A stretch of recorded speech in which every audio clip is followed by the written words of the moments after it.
Hey guys, what's up? It's Samantha, and today I'm going to be doing my memory keeping spread for the week of August 3rd through the 9th, and of course, talking about the books that I read this week. This was Joe's birthday week, so I had to pick a kit that fit him perfectly, and Gamer from SPC was the perfect kit for him. He's a huge gamer, and his whole PC, gaming PC setup in the basement is all rainbow LCD lights. He put rainbow lights in anything he could down there, and this kit is just really his gaming aesthetic wrapped up perfectly.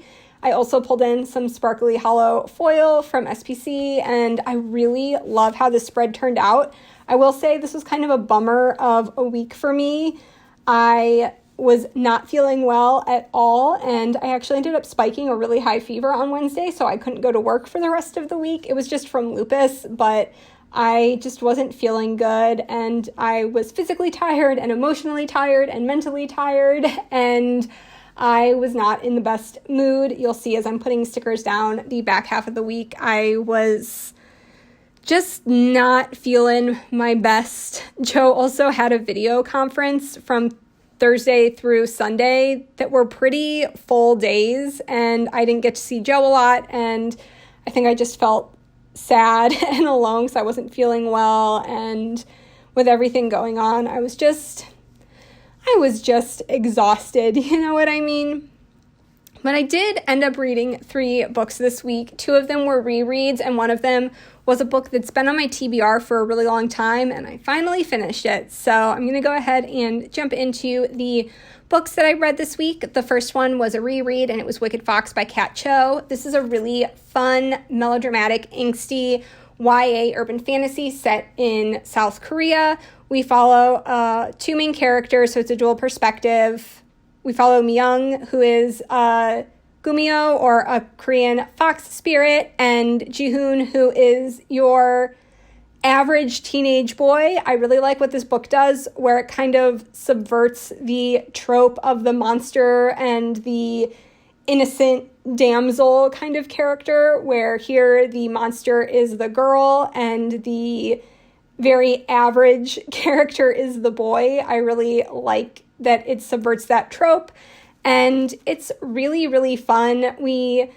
Myung is someone who feels very conflicted about the fact that she has to kill men and consume their life spirit in order for her to survive. So in order to kind of assuage her guilt, she only tries to kill bad men. So she does a lot of research and tries to find men who are abusive or are criminals or who are harming people in some way.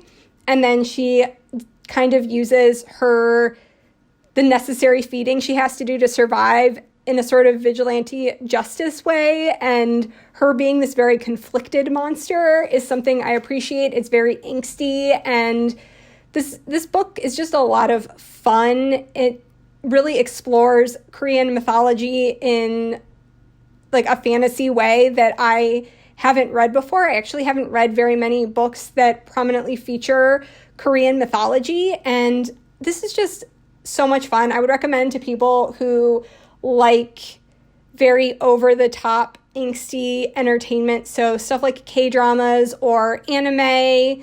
This is a lot of fun. It's a very self-aware book. It doesn't take itself seriously, which is why I think I like it, because normally I'm not a big fan of very melodramatic, angsty books, but something about this just works for me. I liked this even more the second time through than the first time, and I would give this a 4 to 4.5 out of 5 stars.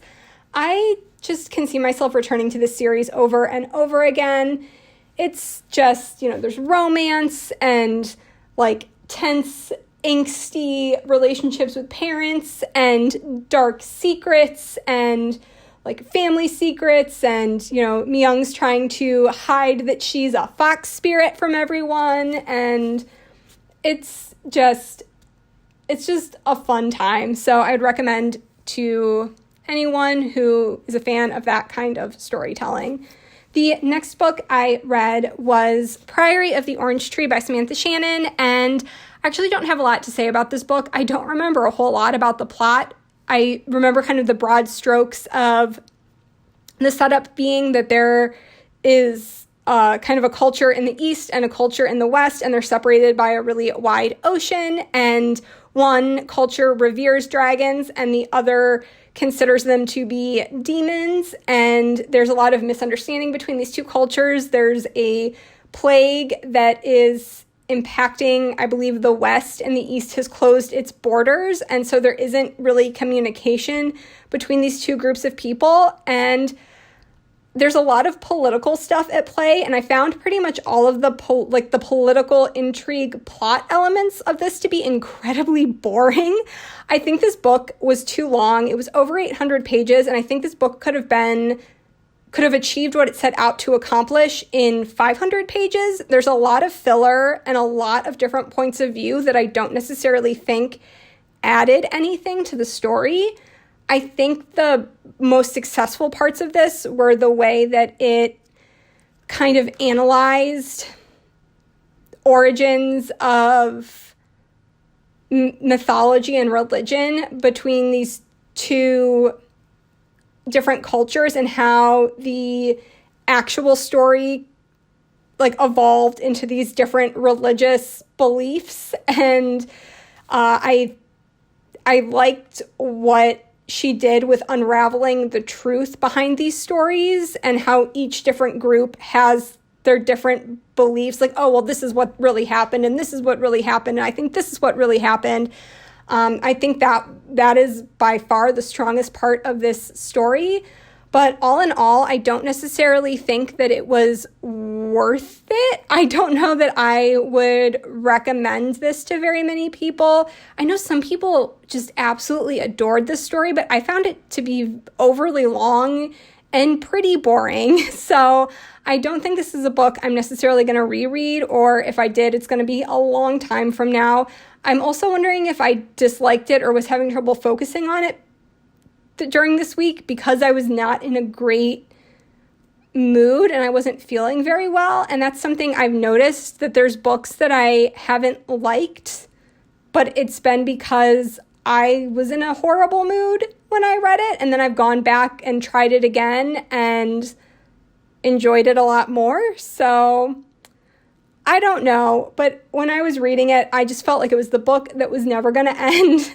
And I ended up breaking it down into about 100-page chunks and then reading 100 pages a day because I just, I had to push myself through this book, which very rarely happens. And I read books that are just as long as Priory all the time and don't have that same struggle. So I don't know what was going on.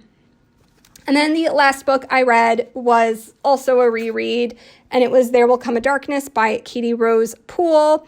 And I actually like this more on reread than I did the first time. This is a multi-POV YA epic fantasy that follows 5 teenagers to young adults. I think the age range is kind of between 15 and early 20s.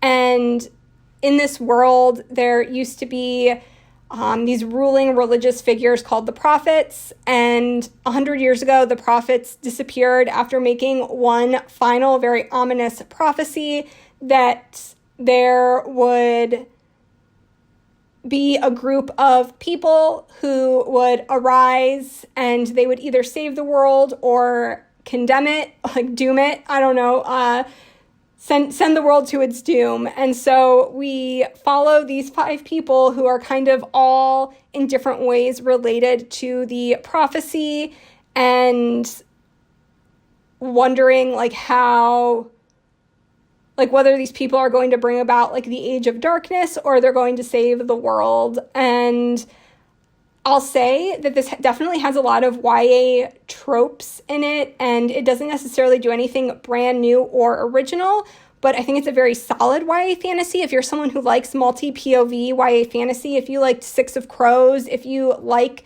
some of those YA tropes, I think that you would probably enjoy this book. I think it's a very solid book. I do think the beginning can be very confusing the first time through. I know I liked this better on reread because I was able to orient myself much faster. The first time through, I struggled because you're following 5 different points of view, and only 2 of the characters for maybe the first half show up on page together, and all the other characters are in different locations doing totally different things. So it's a lot of different cultures to learn, a lot of different locations to learn, a lot of characters and side characters to learn. And I think the book's pacing picks up substantially in the back half once characters start appearing on page together. So even if you're jumping points of view every chapter, you're not necessarily jumping storyline every chapter. And it ended up being like the end of the first book is much faster paced than the beginning.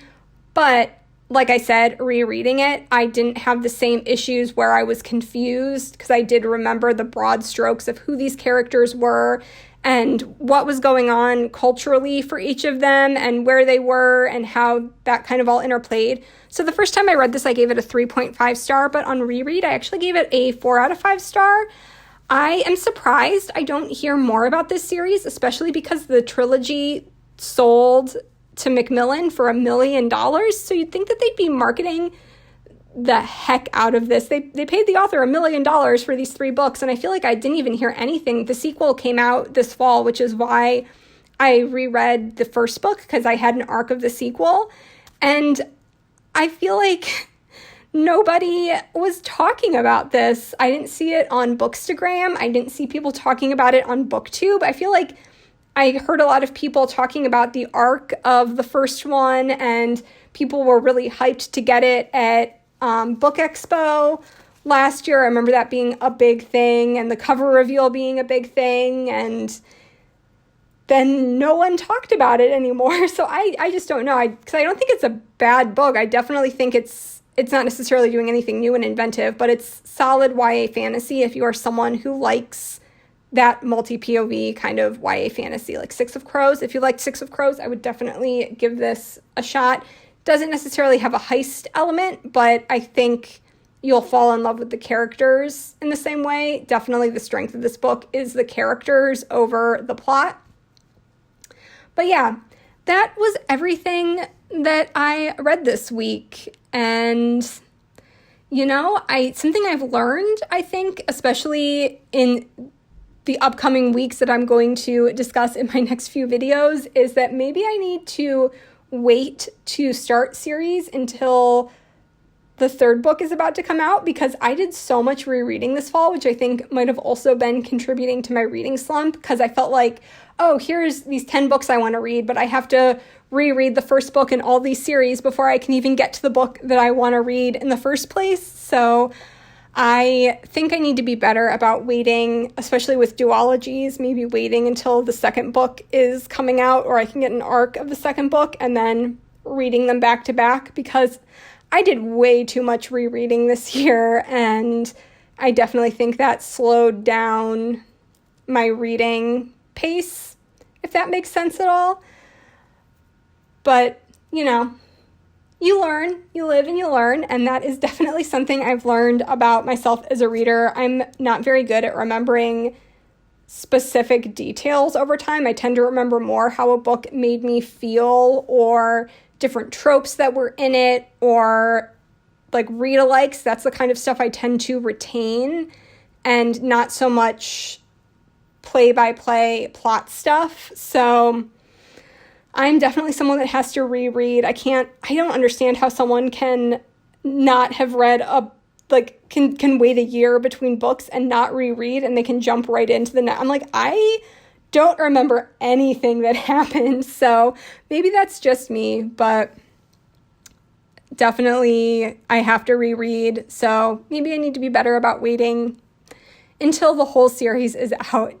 So thank you guys so much for watching this video. I hope you enjoyed. I absolutely adore how the spread came out. It's so bright and so shiny, and just a very cheerful spread. Even if it wasn't the most cheerful week for me, it was still one of my favorite spreads that I've done in a really long time. So thank you guys so much for watching. I hope you enjoyed, and I will talk to you in my next one. Bye, guys.